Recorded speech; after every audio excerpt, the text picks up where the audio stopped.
Bonjour mes amis, nous allons pouvoir continuer notre recherche concernant les fameuses hérésies du Concile Vatican II. Alors voyez-vous, je vous le montre tout de même parce que certains pourraient croire que ce n'est pas vrai.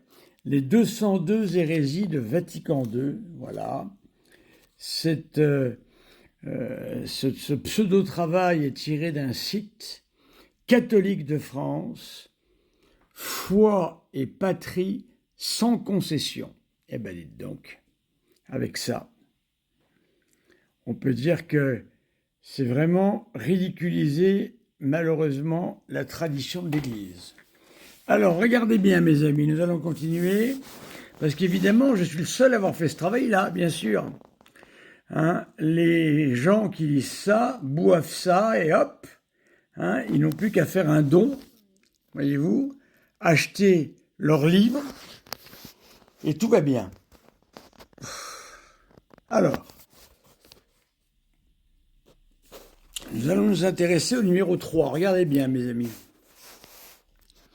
Jésus-Christ fut l'aîné de plusieurs frères. Oh là là, mais c'est très dangereux, ça. C'est extrêmement grave comme affirmation. Cela voudrait dire que le Concile Vatican II affirme que la Vierge Marie aurait eu plusieurs enfants et que donc notre Seigneur ne serait pas le Fils unique. Ah, allons voir. Alors, je suis dans Gaudium et Spes, l'Église dans le monde de ce temps. Voilà. J'ai la partie latine pour ceux que ça intéresse, voyez-vous, avec le primogenitus, in multis fratribus. Je vais prendre plutôt le français, à mon avis, ça sera mieux. Premier-né de beaucoup de frères.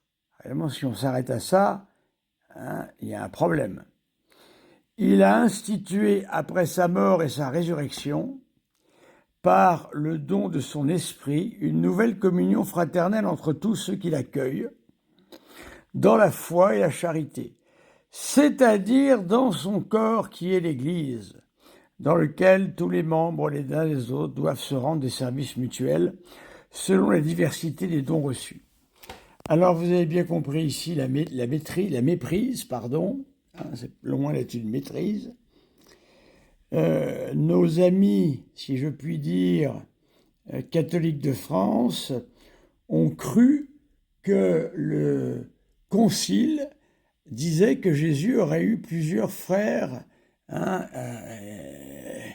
avec, que la Vierge Marie a eu donné des frères à Jésus. Bien évidemment, non.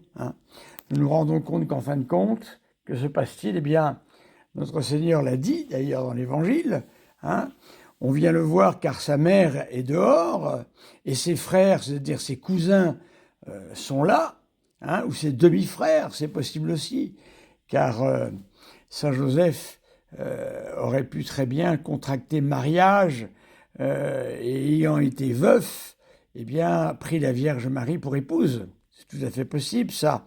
Et ça fait partie aussi de la tradition biblique, bien sûr.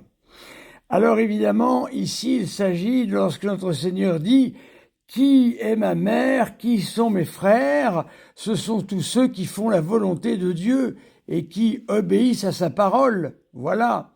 Et bien sûr, la multitude de frères que Jésus va avoir, ce seront ses frères adoptifs qu'il va adopter, en quelque sorte, des frères qu'il va adopter à travers l'Église qu'il va fonder. Donc, rien à voir avec l'annonce.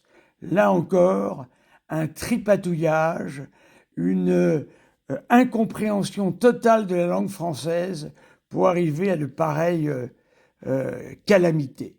J'espère que ceux qui tiennent ce site vont m'entendre et vont pouvoir, enfin mettre fin à ces calomnies sur notre pauvre Église qui n'a pas besoin d'être accablée comme elle l'est par ces gens-là. Merci.